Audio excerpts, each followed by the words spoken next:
What book has significantly influenced your life and how? The Count of Monte Cristo.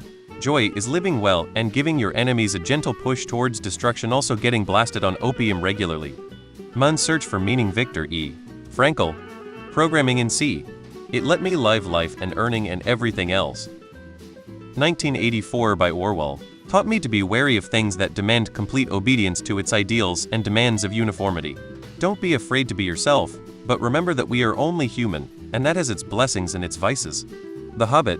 It cemented my love for the fantasy genre. East of Eden. The section above evil people and the paragraph about the deaths of 3 men really spoke to me. Why Does He Do That by Lundy Bancroft. Helps me understand why my abuser was like he was and that I was not the one causing the abuse. The Tao of Pooh. An amazing book that helped clarify my life outlook. Honestly, Harry Potter. From the earliest point, I remember getting into something right up to 13. I was a sci-fi enthusiast. Never ever had an interest in fantasy or magic. Then someone got me to read the first book. I did a complete U-turn, still love sci-fi, but fantasy is something else. It's driven so many choices in my life, not to mention all my hobbies and friend connection all start from some sort of fantasy aspect, like my DD group, etc. Ender's Game. It taught me how to think about things from way different point of views I can only imagine. Love It or Hate It. A Court of Thorns and Roses series got me back into reading as an adult and am very grateful for it. The Unbearable Lightness of Being by Kundera. I read it and immediately broke up with a guy I'd been with for 5 years. It explores a group of people's romantic relationships over the course of their lives, and I thought, God, people can really torture each other for decades, and I don't want that for myself. A Series of Unfortunate Events. It made me realize that could be the title of my life. Except I don't have a fortune. Atomic Habits. It helped me cut out some bad habits like drinking and replace them with good ones, like going to the gym and reading. Just those have had a massive impact on my life. The Overstory. It's still in my thoughts 14 months later. So many intersecting existential feelings. Family, friendship, convictions, community, environment. Such a powerful read.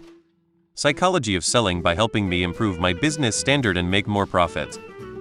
Reading Les Miserables and Crime Punishment in my teens greatly affected my thoughts on morality and made me want to try to be a better person. Jean Valjean was the man I'd want to grow up to be. Lord of the Flies.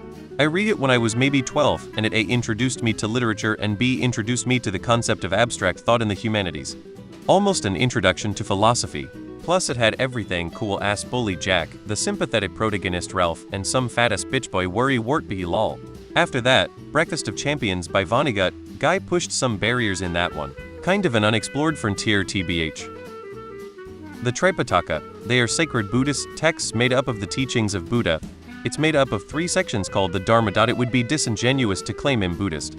And the last couple of years particularly, I found it very difficult to find time to read and explore them in any depth. Not like I used to. I have been learning Thai, so I can eventually read the Theravada Buddhist translations from the originals. When my life becomes more balanced, I'll be able to fall back into them. They really challenge my thinking and self-reflection. How to live my life and treat the world around me. It does mean I abide by everything, but there's the aspirations. Alan Carr. The Easy Way to Quit Smoking. Smoked for 17 years. Read this book last spring thinking can't hurt, not really intending to actually quit. Now I forget I used to be a smoker. Had you told me or any of my friends a year ago, they would have laughed. Horrible read, but it may actually have saved my life.